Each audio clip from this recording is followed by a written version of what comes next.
You know that feeling when you get home after a long day of being around people and you just deflate? Like something you were holding finally gets to put itself down. The smile you were maintaining relaxes. The voice you were using, slightly more professional, slightly more agreeable, slightly more whatever the room needed. That voice goes quiet.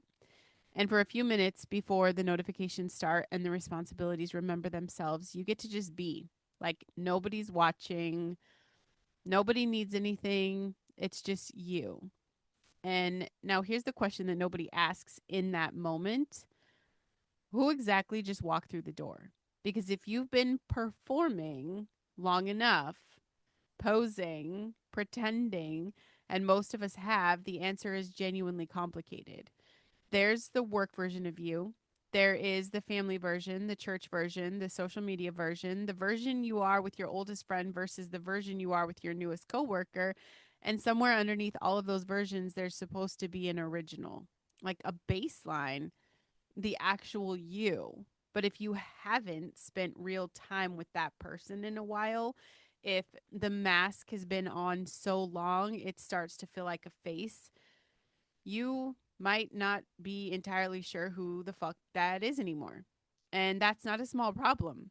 That is the whole problem because you cannot build a life that feels like yours while living as someone that you're not. And that's what I want to talk about, the mask, like where it came from, what it's costing you, and what it actually feels like to take it off. You guys, welcome back to the Listen Bitch podcast. We are in season 10, the rebellion season. The world's on fire, and I want to help you guys get resourced and get independent and take massive personal responsibility for where you are so that no one has a say in your life but you. And this show is going to ask something of you that none of my other episodes have really quite asked in the same way. And it's going to be not just to look at a pattern or name a wound or reclaim a domain of your life. I want to ask you to look directly at the face you've been showing the world and ask yourself honestly, is that me? Is that actually me? Or is that the version of me that learned to survive by being palatable? In case you're new here, and I do, it looks like I have a lot of new subscribers. I just want to thank you guys. It's been a minute. Thank you so much for tuning in. Thank you for supporting the show for years now, for like what, 3 or 4 years, I think, almost 600 episodes and three new shows added on top of that. So I wouldn't be here without you guys. But yeah, I'm Brandon. I'm Brandon Lynette, podcast coach. I am the authority in podcasting now. I've earned it. what does my husband call it? The saddle time, right? Learning to ride a motorcycle a couple years back, you kind of have to get the saddle time to get your groove and get your confidence. I've done it there and here.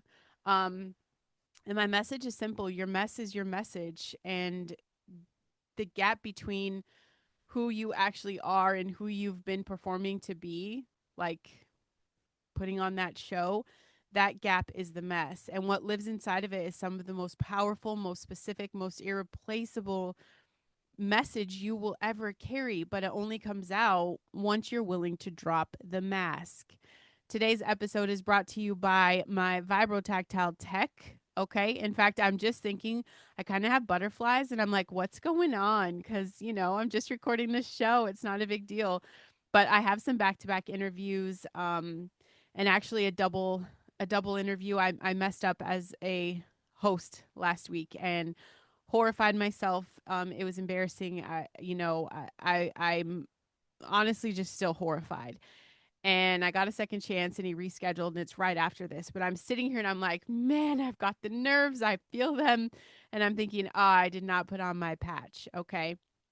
There's two patches I really talk about through this vibrotactile tech company. Okay. And you guys, these are zero ingredients. It is literally braille for your brain. Okay. And don't take my word for it. Like you just have to try it for yourself. But that Zen patch is my secret weapon for coming on here without nerves. In fact, as soon as I'm done, I'm putting two on because I am freaking out right now. But the pain patch and the Zen patches are two of the most used staples in my house. Actually, we have a defend patch. My husband has a work cold that got passed around, and we have a defend patch that literally keeps sickness at bay. Um, But this matters, especially for today's topic, because one of the most physically real consequences of being long term masked up and just performing is body tension. You know, the jaw that's always clenched, shoulders that never drop, that low grade physical holding that comes from years of managing how you're perceived.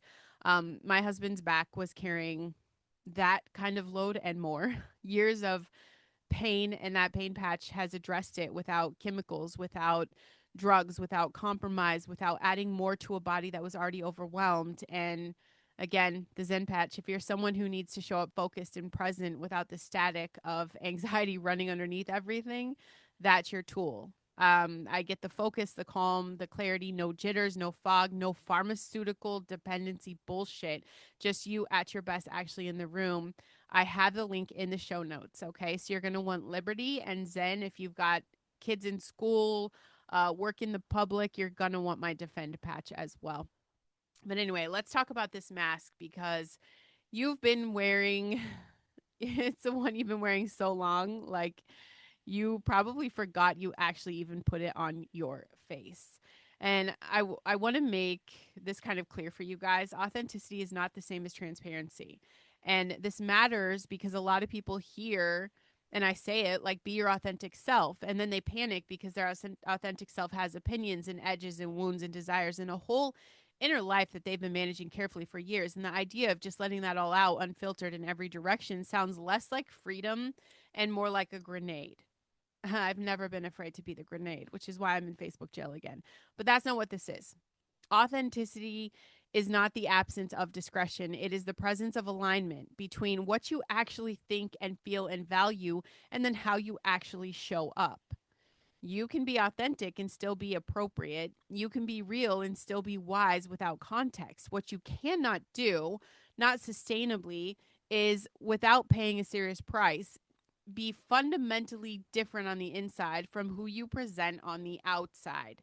That gap is where exhaustion lives. That gap is where the resentment builds.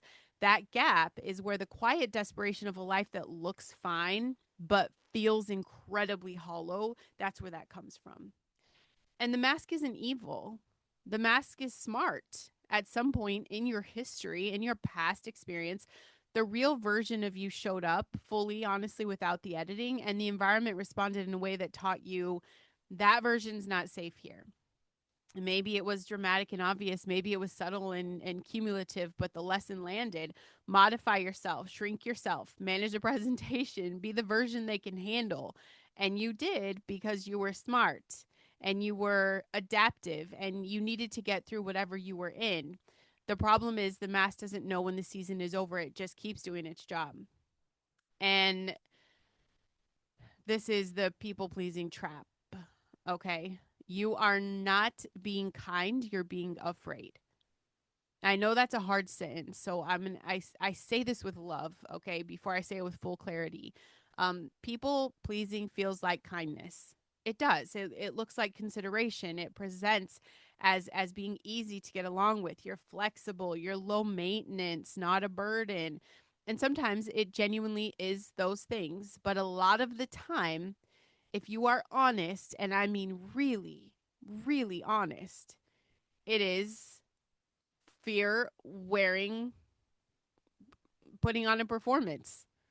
That's it. It's fear of disappointing someone, fear of conflict, fear of rejection, fear of being too much or not enough or difficult or demanding, fear that if you show up as the full, real, unedited version of yourself, people will decide you're not worth the trouble. So you shrink and you agree when you don't agree. You stay quiet when you should speak. You say yes to the thing you desperately need to say no to. And then you go home and resent the person you said yes to, which is not fair to them, by the way, because they didn't ask for your resentment. They asked for your honest answer and you gave them a performance instead. And if your brain is like mine, it's a little neurospicy. Masking is a whole specific category of this, and it is brutal in a way that does not get fully honored. Neurospicy masking is not just a social performance, it's suppression of your actual neurological experience in real time. Hiding the stuff that helps you regulate, okay?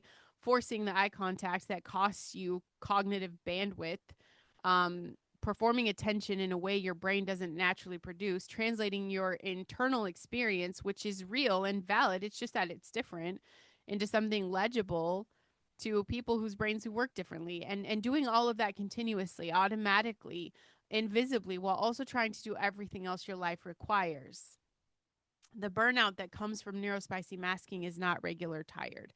We talk about burnout last episode, but this specific flavor of burnout deserves its own acknowledgement. It is the exhaustion of someone who has been doing two full-time jobs simultaneously, living their actual life and performing a different version of it for an audience that doesn't even know the show is happening. People don't care about you. I know that sucks. And the moment the mask starts to crack, the moment, you come out in an unguarded experience, or the overstimulation spills over to the real reaction surfaces before the managed one can replace it. Oops, there's a crack in the mask. It's slipping. The shame that follows is crushing, because you got caught, because the real one showed up, because you forgot to put on that performance for a second, and now someone might know. And I know I've been in those rooms in a professional context, people whose opinions mattered to myself and the direction of my future, and having a thought that was genuinely true, genuinely valuable, genuinely the thing the conversation needed, and I watch myself translate it, take the sharp edges off, make it more palatable. I phrased it as a question instead of a statement. Um, delivery for a long time for me was about 30% of the conviction I actually felt. And the thought landed okay, but it didn't land in the way it would have if I would have said it the real way. Okay. Cue that experience. And now you guys have the full on unapologetic listen bitch who is a little abrasive, but I always come at you with love. And it sucks because, every time that experience happens, I'm fucking driving home and I hear it clearly, the full version, the real one. I get the goosebumps and I'm like, yes, that's exactly what I should have said and exactly how I should have said it. Loud, clear, gone. And I'm full of regret. And who knows how many people I didn't reach because I wasn't in my full potential. That stuff is what keeps me awake at night. Because if I stay quiet, who am I missing? My voice, the full voice, yes, the big feelings, big words, everything I am. God created me exactly like this to find the people he needed me to find. So anytime I wasn't showing up this way, how many people slip through the cracks? That's terrifying. And the price of regret. That's what masking, wearing a mask, that's what it takes from the room, not just from you, but from the whole fucking room. Because the real version of your contribution is what the conversation actually needed, and bitch, you choked on it. You kept it inside. And this stuff shows up like in relationships that feel simultaneously close and lonely. Like you spend time with people, you share meals and experiences, conversations, and you still feel unseen because the version they know is that curated version. And you can't be known by people who have only ever met your representative. It's going to show up in your work when your best ideas never make it out of your head because the mask intercepts them first and decides they're too risky, too different, too much of a departure from what's expected. And the safest version of your work gets delivered while the actual version, the one with your full fingerprint, stays locked inside. It shows up in your calling in the most painful way because the calling requires you, not the managed version, not the polished, practiced, edited version, not the church version or the social media version. The version's been approved by every room you've ever been in. It requires the original, the specific, unpolished, fully alive, genuinely you version that's been waiting underneath all of these bullshit performances for someone to finally give it permission to come out. And it shows up in the people who genuinely don't know who they are anymore. And there's so many people like that. It's heartbreaking. It's not as a dramatic statement. It's a real quiet, disorienting experience. They've been performing so many versions for so long that when they try to access the original, they find a question mark instead of a person. That is not a crisis of identity. That's a person who's been so busy managing everyone else's experience of them that they never develop their own. And the work, the real work, is getting curious about that person, not fixing them, not performing them, but getting genuinely, patiently, courageously curious.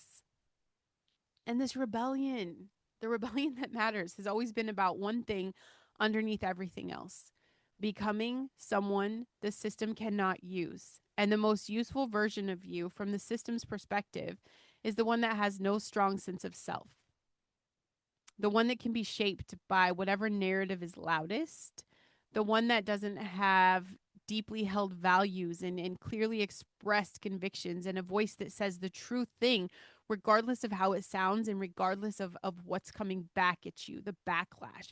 That version is infinitely more manageable than the real one. A person who knows who they are cannot be told who they are. Sticks and stones may break my bones, but words may never hurt me. I've been called so many things in the past 6 months that I lost track, and not a single one of them can ever land because I know better. I know who the fuck I am. You cannot tell me. A person who has done the work of getting honest with themselves cannot be gaslit about their own experience. A person who has taken the mask off and survived, who has let themselves be known and found that the real version is not just acceptable but powerful. That person is a threat to every system that profits from your shell, from your performance. Jesus was the most unmaskable person who ever lived. He said what he meant what he said. He did not calibrate his message to the comfort level of the audience. He did not perform Messiah for the crowds and then be someone different in private. What you saw was what you got: love, truth, clarity, and the specific kind of courage that comes from knowing exactly who you are and whose you are and what you're here to do. And that groundedness, I don't know if that's a word. It is today. That groundedness, that total alignment between the inside and the outside is what made him impossible to manipulate, impossible to control, and impossible to stop. That's the model. He's the goal. That's the goal. Not performance, but alignment. So, who would I be if I'm not telling you what to do? Start with the inventory of masks. And like do this in a very unattached version. Just name them. Like don't judge them, don't try to fix them yet, just name them. The work mask, if you have one, the family mask, the church mask, the social media mask. And then for each one, I want you to ask specifically, am I hiding or modifying here? What does the real version think, feel, or want this version doesn't show? uh, you're just collecting data right now. Okay. I want you just to really get brutally honest about the gap before you try to close it. And then I just want you to pick one relationship. Yeah, one. This show should just be called Pick One because, bitch, never have I said do 100,000 million bazillion 5011 things. Okay. Pick one relationship, the one safe, trustworthy, genuine, on your side relationship where you're going to let one more real thing through this week. Not everything, just one thing, like one honest answer, one unmanaged reaction, one moment where you say the true version instead of the safe version. You let another person actually meet you. And I want you to notice what happens because the fear says catastrophe, and the reality is almost always something much gentler than that. And for my neurospicy masking specifically, okay, this one is important. I want you to identify one safe context where you can practice unmasking, one environment, one relationship, one time of day where you give yourself explicit permission to not perform neurotypically. Okay, do what you need to do. Go quiet if you need to, exit if you need to, be fully unapologetically without explanation your actual neurological self. Your brain is fucking beautiful. I'm sorry they're stacking labels on you and trying to make you seem like it's something different. Everyone has neurospice to their brain. Some people acclimate to the neurotypical. Yay, congratulations. Okay. others, like myself, my brain was not going to be contained. But listen to me, your nervous system needs to know that the real version is safe somewhere, so give it that somewhere. Um, you guys, we're in the rebellion. We're in it. It's like 21 episodes I think we've done since I started, and I really was just going to do like 4, like a rebellion week, right? But I'm like, we need our whole lifetime to strengthen the rebellion. Really. I laugh, but I'm serious. Like, I'm really fucking serious. Um, and I'm asking personal questions of you, like, bitch, are you actually here? Not a version of you, not the approved, edited, palatable, safe for all audiences version. Like the original, the one with the full voice and the real opinions and the specific mess that became the specific message that only you were ever supposed to carry. The world does not need another performance, okay? We've got Hollyweird, we've got government, we have media, we have all these people scripted performing a show for us, thinking that we're stupid, that we're useful idiots, okay? They're scripted bullshit. The time is up on that. We're not going to continue to be like them.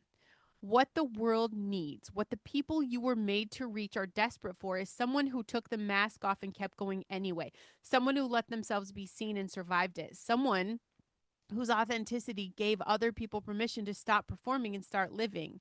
The someone is you, the real one.